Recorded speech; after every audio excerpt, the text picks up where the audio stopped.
اس لیے کہ حکم کے لیے کرنے والی کیفیات ہمیشہ باقی رہیں گی، اور کیفیات کے لیے کیے جانے والا عمل وہ ختم ہو جائے گا،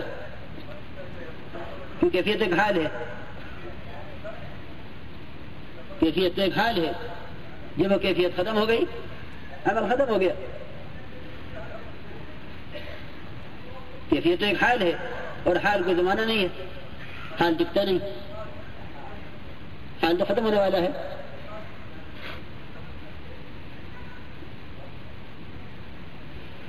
تو عرض یہ ہے کہ ہر کام کرنے والے کو کام پر بصیرت ہو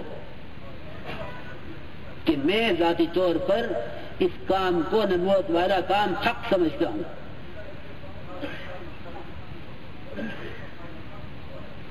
یہ چیز سے آگے بڑھاوے گی، ورنہ کوئی بات پیش آئے گی اور یہ کام کی جائے گا۔ جو ایسے ساتھی میرے سامنے ہیں اپنے یہاں بھی کہ جنہوں نے آپس کی ذرا سی بات کی وجہ سے گشت چھوڑ دیے، تعلیم چھوڑ دی، کیوں؟ اس کا مطلب یہ ہے کہ یہ سارے کام کرنے والے کی وجہ سے ہو رہے تھے۔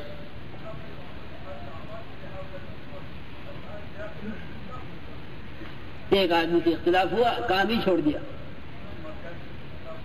اختلاف ہوگا انتظامی لائن میں، ہم چھوڑ بیٹھیں گے کام۔ اختلاف ہوگا انتظامی لائن میں اور ہم چھوڑ بیٹھیں گے کام۔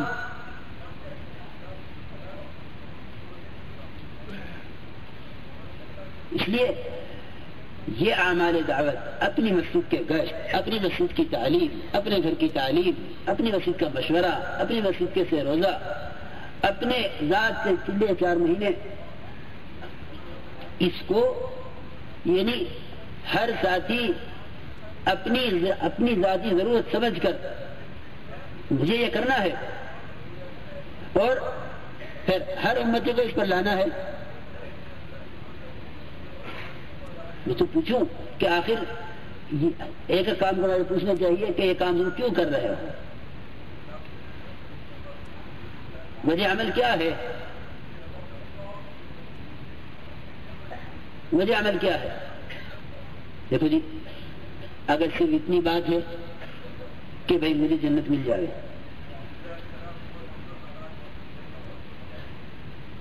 مجھے جنت مل جائے، بھائی اسے جنت عمل پہ مل جائے گی، اگر جنت میں داخل ہو بھی گیا، جنت میں داخل ہو بھی گیا، لیکن سوال تو اس بات کا ہے کہ اس کے صرف اپنی ذات کی فکر کر لینے اور امت سے بے فکر ہو جانے نے یہ امت کے اس طبقے کو جہنم کے راستے پر جانے دیا، اس کا کیا ہوگا؟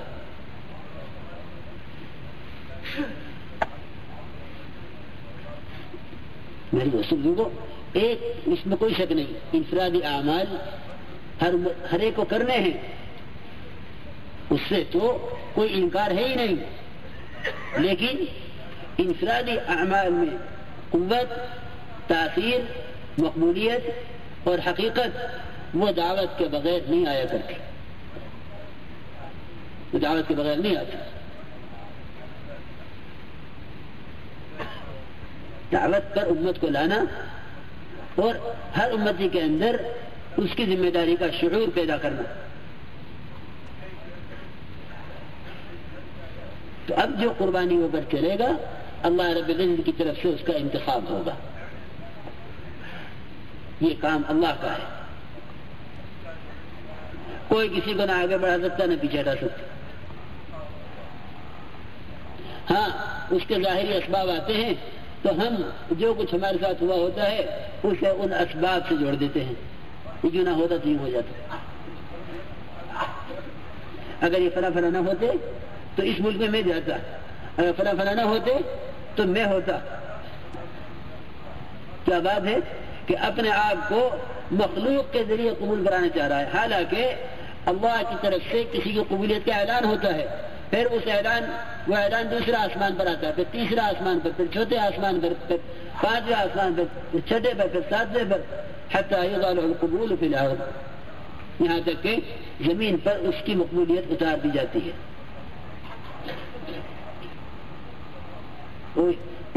اس میں انتخاب اللہ کی طرف سے ہوتا ہے. کہیں پر دیکھو کام اللہ رب العزت اس کے حصے میں لاتے ہیں جس میں اس کام کے کرنے کی صلاحیت، اور اس لیے کہ ہم تو اس کی ظاہری صلاحیت سے متاثر ہو رہے ہیں، اور اللہ رب العزت نے تجھے استعداد رکھی، اللہ جانتے ہیں. حضور اکرم صلی اللہ علیہ وسلم کے یہاں کام یوں تقسیم ہوتے تھے. کیسے؟ یہ کام کون کرے گا؟ جی میں تیار ہوں. پھر اس پر وعدہ، جو یہ کرے گا اس کے لیے یہ ہے. تو رکاشہ کھڑے ہو گئے، انا یا رسول اللہ. اب جب وعدہ سنا تو دوسرے کھڑے ہوئے، تو آپ نے فرمایا یہ تو تم پہ سبقت لے گیا. سوال اس بات کا ہے کہ میں خود کھڑا ہو گیا تقاضے پر، یا مجھے پر اصرار کیا گیا تو میں اٹھ گیا. میں تو بار بار یہ بات عرض کرتا ہوں کہ بھئی مجمع کو کام سمجھاؤ، تاکہ جو کام کر رہا وہ اسے کچھ تو خبر ہونا میں کیوں کر رہا.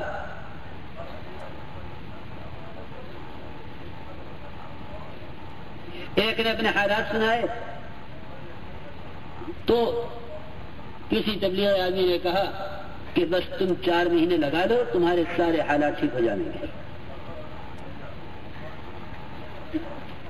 میں بات یاد آ گئی، کیا بول رہا تم؟ ایک میں نظام الدین سے جا رہا تھا کانگلا اپنے وطن. راستے میں سنجے کا تقاضا ہوا تو ایک جگہ راستے میں ٹھہرے. ایک چھوٹی سی مسجد تھی، ساتھ بیت الخلا تھا. میں اس سنجے سے نکلا تو ایک بڑے میاں گھر میں سے نکل کے آئے.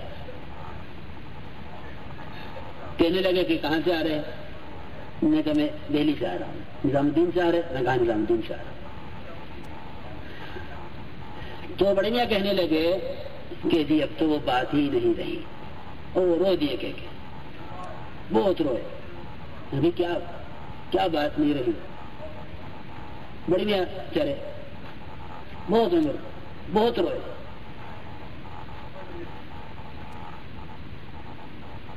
سڑک پہ کھڑے ہوئے تو وہ آگے جو ہے لپٹ گیا، خوب روئے. ابھی کیا بات ہوئی؟ تو 4 پائی ان کو بٹھایا، نہیں بیٹھا، کیا بات ہے؟ کہنے لگے کہ میں سائیکل سے جاتا تھا نظام الدین علیہ کا فجر کا بیان سننے کے لیے.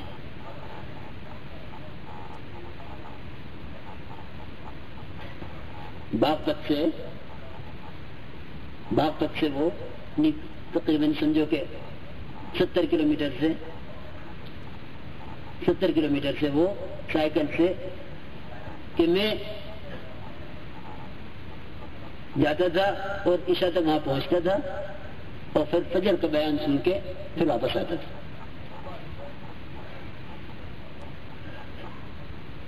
تو کہنے لگا، اس نے مجھے عجیب بات بتائی. انہوں نے کہا میں ایک مرتبہ فجر کے بیان میں بیٹھا ہوا تھا حضرت کے آگے، تو حضرت نے فرمایا کہ یہاں مرکز میں نظام الدین میں آنے والوں کی 3 قسمیں ہیں. 3 قسمیں ہیں. ایک قسم تو وہ ہے جو فرصت لے کر آتی ہے. ایک قسم وہ ہے جو اپنے حالات پریشانی لے کر آتی ہے. ایک قسم وہ ہے جو اپنے حالات اپنی پریشانیاں لے کر آتی ہے. اور ایک قسم وہ ہے جو اپنے آپ کو بدلنے کے لیے آتی ہے. میں نے اس میں کہا بڑے میں نے کہ حضرت نے فرمایا کہ یہ جو 2 قسمیں ہیں نا، فرمایا کہ مجھ سے تو یوں فرمایا کہ یہ 2 قسمیں تو کبھی کلمے کی حقیقت کو پہنچ ہی نہیں سکتی.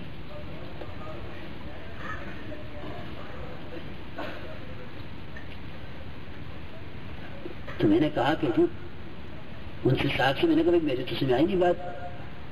کہنے لگا کہ میں نے بھی حدیث سے کہا کہ حجرے میں جا کے بعد میں کہ جی آپ نے کہا ایک فرصت لے کے آتے ہیں, ایک حالات لے کر آتے ہیں, یہ کون ہے؟ فرمایا ایک طبقہ تبلیغ میں وہ چل رہا ہے بہت بڑا, جس کو تشکیل کرنے والوں نے اور ترغیب دینے والوں نے یوں کہا کہ اگر تو تبلیغ کا وقت لگا دے تیری بیماریاں, تیری پریشانیاں, تیرے قرضے, تیرے مقدمے سب حل ہو جائیں.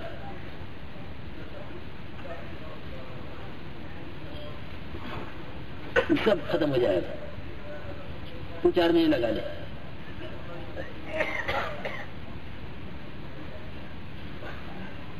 اور ایک طبقہ وہ ہے جو فرصت لے کر آتا ہے کہ 10 دن کو 5 دن کو اپنے کاروبار کے سیزن کے موسم کے اعتبار سے فرصت دیکھی کہ چلو وقت خالی ہے تبلیغ میں وقت لگا لیں. ایک صاحب مسجد میں آ کے بیٹھے کہ کیوں آئے, کبھی کوئی کام نہیں تھا, فارغ تھا کہ چلو مسجد میں چلے جائیں. سمجھتے تھے کہ ایک ہے قربانی وجود میں لانا, ایک ہے اس کام کو اپنے معمول میں داخل کر لینا. تو یہ جو 2 طبقے ہیں فرماتے تھے کہ یہ 2 طبقے چلتے رہیں گے. کب تک؟ جب تک ان کی نقل و حرکت سے ان کے ذاتی تقاضے پورے ہوتے رہیں دنیاوی. اگر ان لوگوں کے ذاتی تقاضے پورے ہوتے رہے تب بھی یہ کام سے گئے, اور اگر ان کے تقاضے اس کام سے پورے نہ ہوئے تب بھی کام سے گئے. اس لیے کہ یہ وہ طبقہ ہے جس کو مقصود پر نہیں اٹھایا گیا, موعود پر اٹھایا گیا.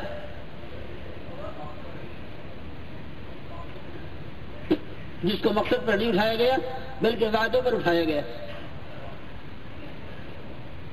حضور اکرم صلی اللہ علیہ وسلم نے اپنے صحابہ کرام کو مقصود پر اٹھایا ہے, اور دنیاوی وعدوں پر نہیں اٹھایا, اخروی وعدوں پر اٹھایا ہے.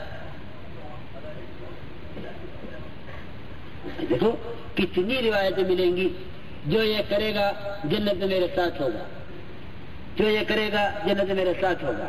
آج نگرانی کون کرے گا, آج پہرا کون دے گا, جو آج پہرا دے گا جنت میں میرے ساتھ ہوگا.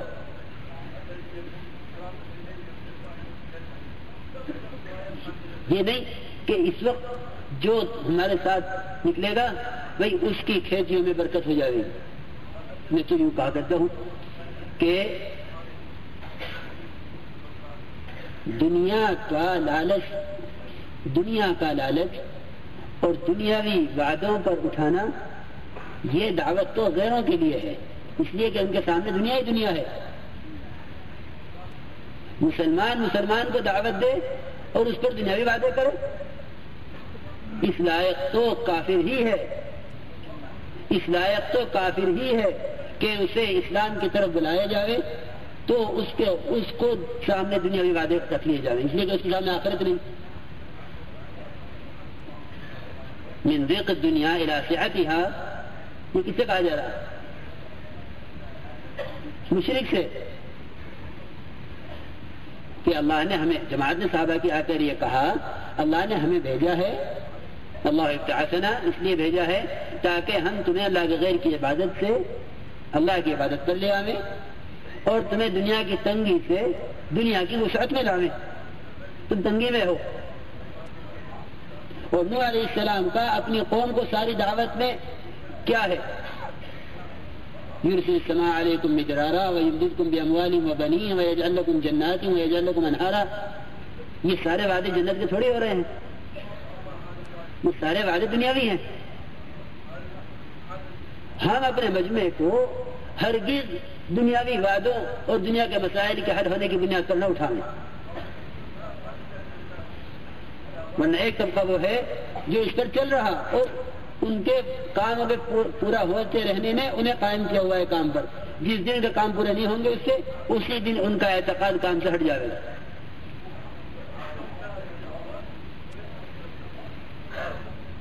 تو بھائی ہمیں اس کام سے عقیدت ہے. میرے دوستو دیکھو, عقیدت اور ہوتی ہے, بصیرت اور ہوتی ہے. عقیدت اور ہوتی ہے اور بصیرت اور ہوتی ہے. بھائی فلاں بزرگ سے عقیدت تھی، میں واقعی اگر سچی عرض کروں سود امت کا حال ہے، ان کے پاس آتے جاتے رہے،